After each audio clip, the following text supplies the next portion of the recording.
Wei. Hi everyone, this is Poming and it's my honor to present the impact of chain forks and reorganizations on cross-chain bridges. And I'm with Quantstamp. Quantstamp, we secure the future of Web3. And this work is done by my colleagues, Casper Beck and Alex. Okay, so for this topic, the impact of chain forks and reorganization on cross-chain bridges, we can divide this topic into several different terms. First, the impact of chain forks and reorganization on cross-chain bridges. So this is the topic we're going to discuss about this. So first, what is cross-chain bridge? I think nowadays, there are so many different blockchains nowadays. Everyone has been using bridges for a while, right? So the bridges bridge our tokens, our assets from one blockchain to another blockchain.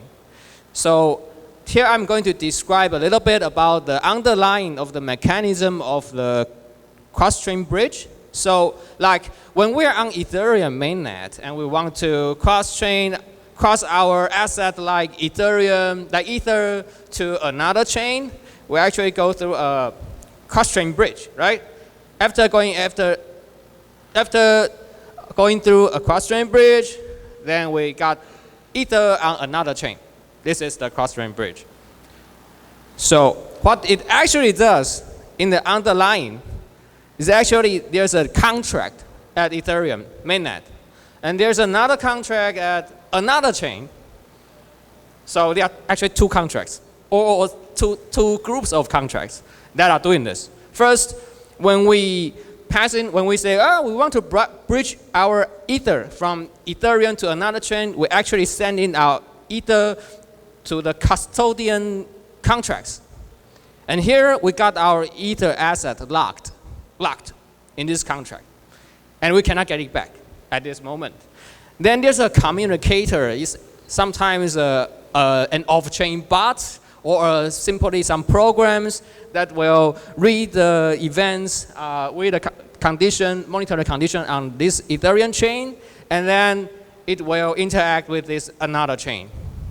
And with this debit issuer contracts, these type of contracts. And this type of contract will actually mint some tokens for you. So at this moment, you will get something like a AC Ethereum, AC Ether.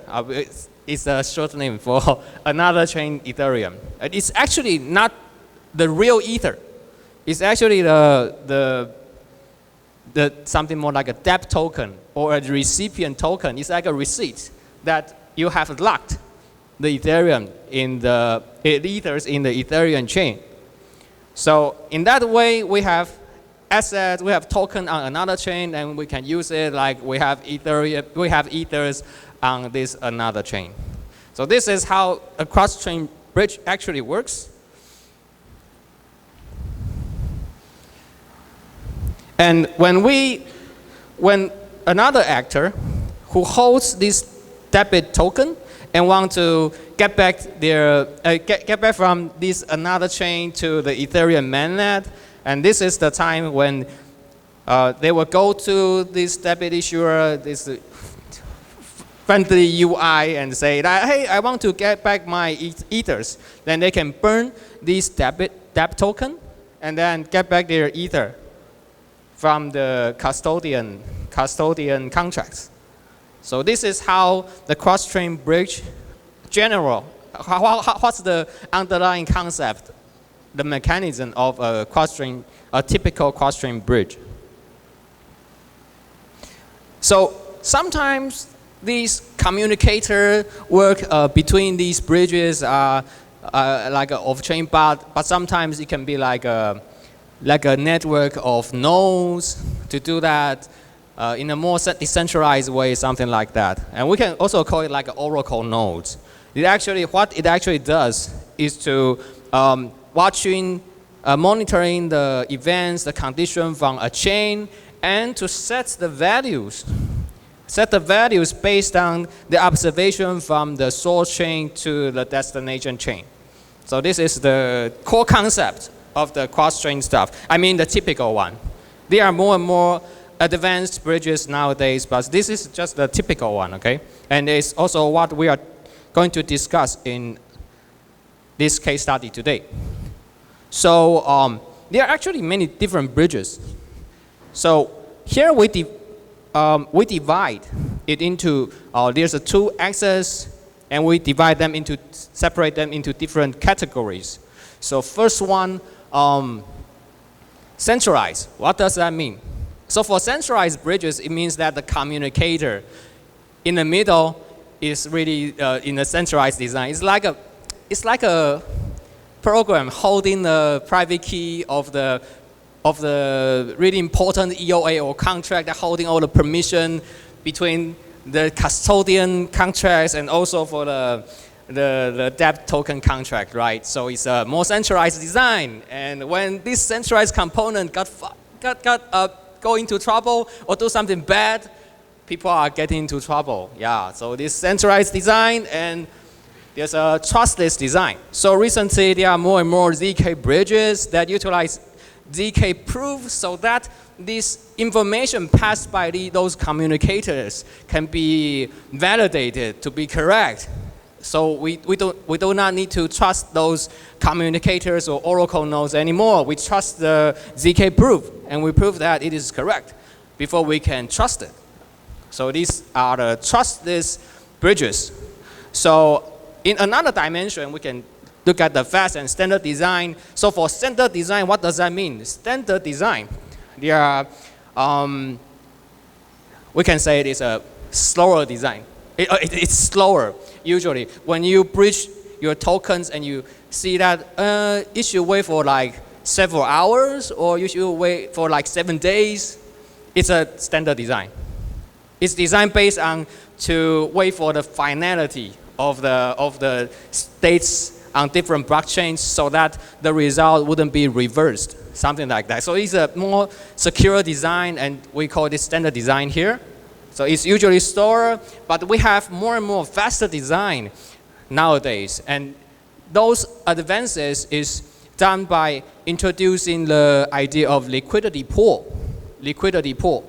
So for those liquidity pool, you can imagine that it's something more like having some stakers, some liquidity provider to provide liquidity on both sides of the chain.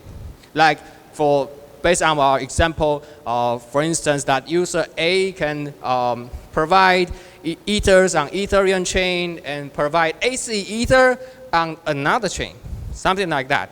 So in that case, whenever people want to bridge their token, they don't have to wait for confirmation. They just grasp those tokens from the liquidity pool, and then they are good to go. So these are the faster design. Yeah, I would like to talk about the ZK bridge more. It's actually, so for chain A and chain B, for the one-way design, it's actually having the communicator among it to monitor the block headers from the source chain, and that it creates a ZK proof to prove that the block header really exists in the source chain to chain B and embed those information to chain B. So, and that's verifiable so that people on chain B, all the actors and the contracts on chain B can perform their stuff accordingly based on this trustless proof. So this is the ZK bridge for one-way synchronization, and it could be two-way synchronization as well if both chains can embed their block headers to the another chain. Two-way synchronization is also possible. And when this kind of block header embedment encounters the reorganization of the blockchain, is also fine because they can to chase the different chains block header. So it could be also fine to do the tracks forks. It's also okay. So that's for the ZK bridge. And now I would like to go further to talk about the forks and reorganization, the effect of it to those bridges I mentioned. Yeah, so for forks, let me tell everybody more about the forks. So forks is like, recently there's a really popular forks that from Ethereum fork, from the POW proof of work to proof of stake that is well known by everyone, right? So this chain, we can imagine that this chain is from our original POW Ethereum chain, and then we go from proof of work into proof of S. But some of the validator wouldn't want to go through that fork.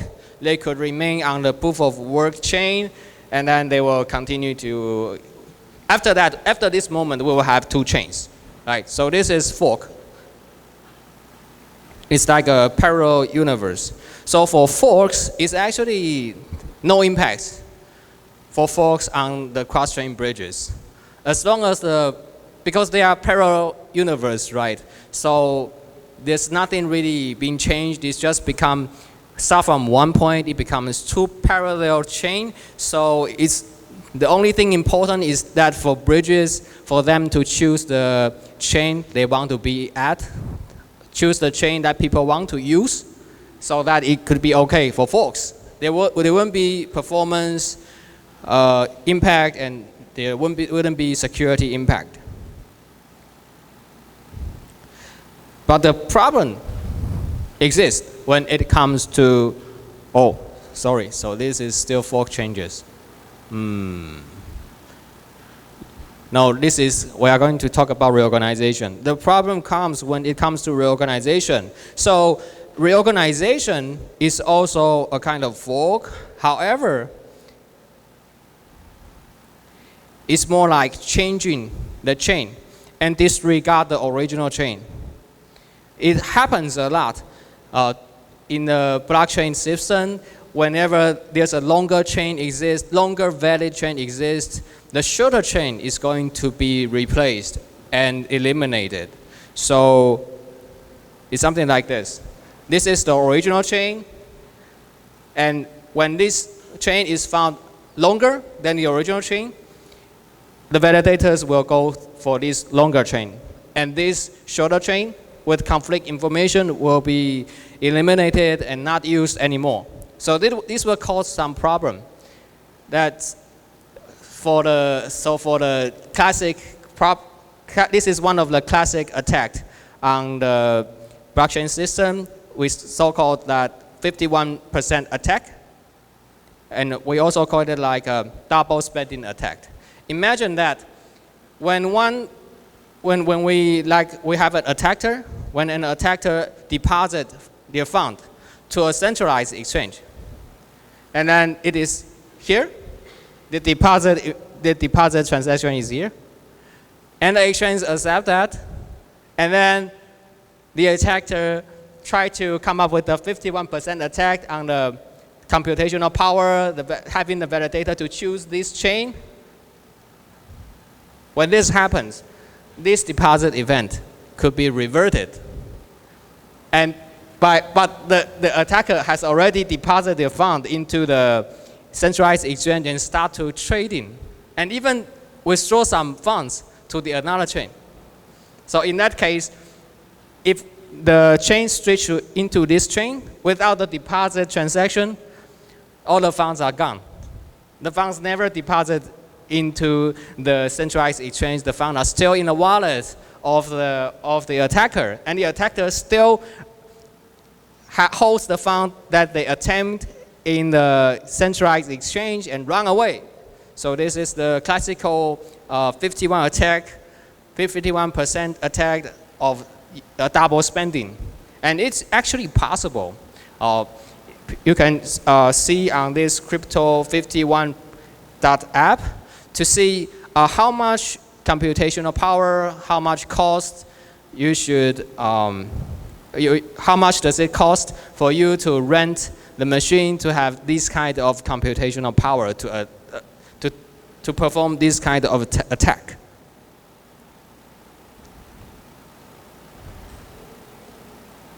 Yeah.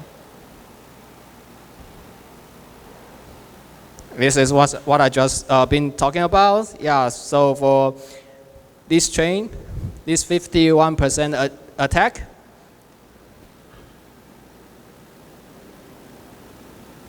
So when it's here, nothing unusual happens. And here we deposit the assets. This is the attacker with a smiley face.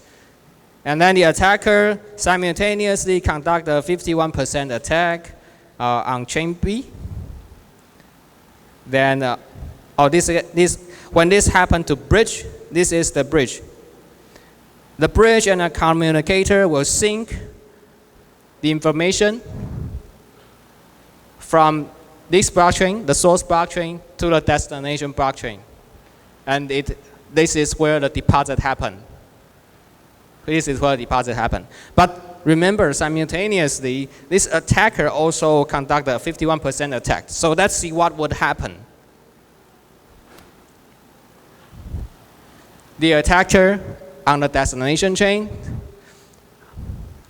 conduct a withdrawal operation, and also insert this transaction into this block, lease block. Yeah. And when this block happens, this is longer than the original one, right? So when this is longer than the original one, this deposit event, this deposit transaction, and everything comes later, disappear. And the blockchain will go for this path, So in this path, there's nothing deposit, but the withdrawal is success, which means the attacker can get the funds without depositing them.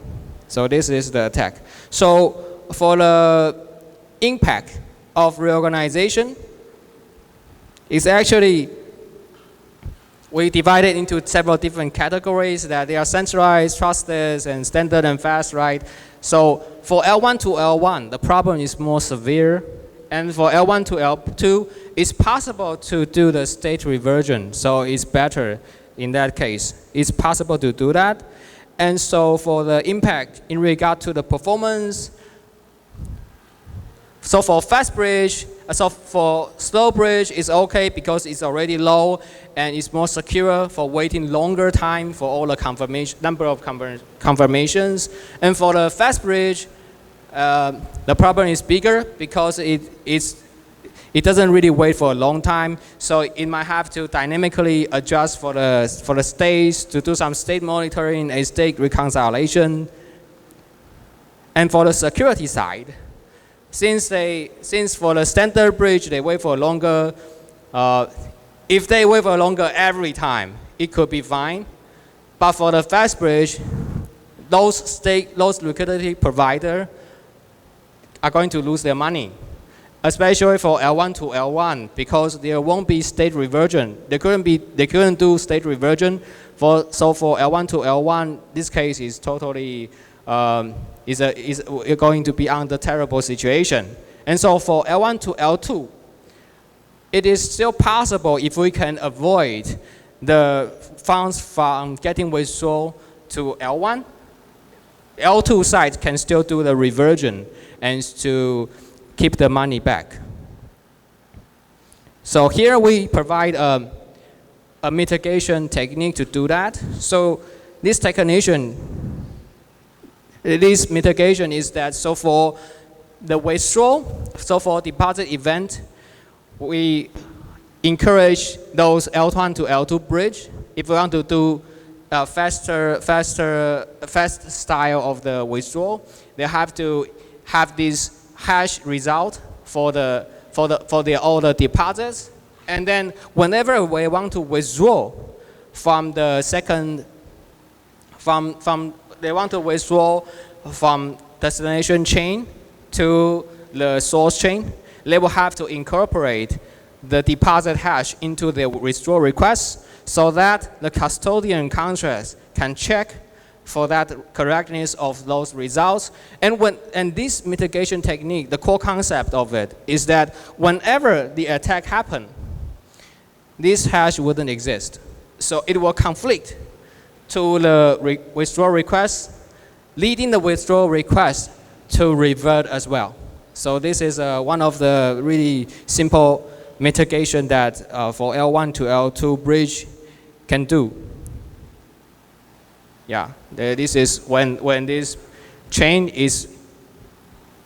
disappear and work for this chain, the withdrawal wouldn't success.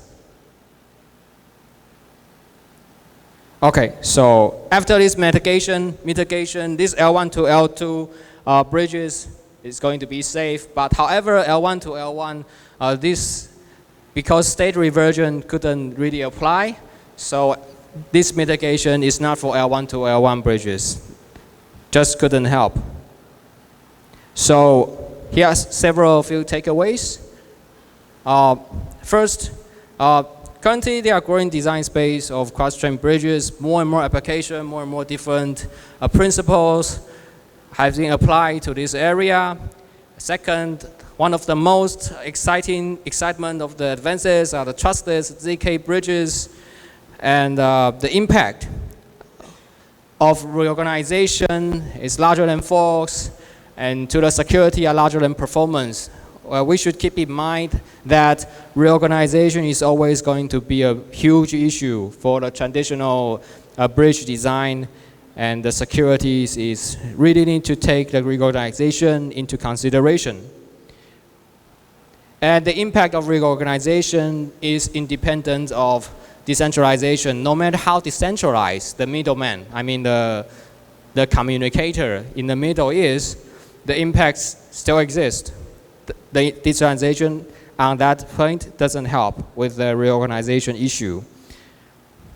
The fifth one, the L1 fast bridge are no-go. If you guys want to deposit, be a liquidity provider for L1 to L1 bridges, it could be dangerous. So please be aware of that. And finally, we present the mitigation strategy to any L1 to L2 bridges. Okay, that's all for my presentation. Thanks for your attention.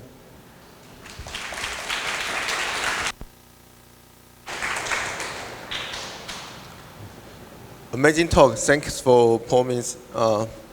So, anyone has a question?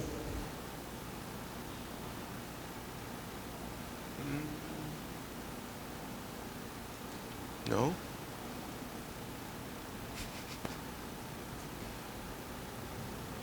Okay. No question? Okay, all right. So, 请问简报有连结吗？我们之后会放。The guy is asking, will we share the link of the list slides? And yes, and we will do that after the event. Yeah. So again, thanks for Poming for his great presentation. Thank you.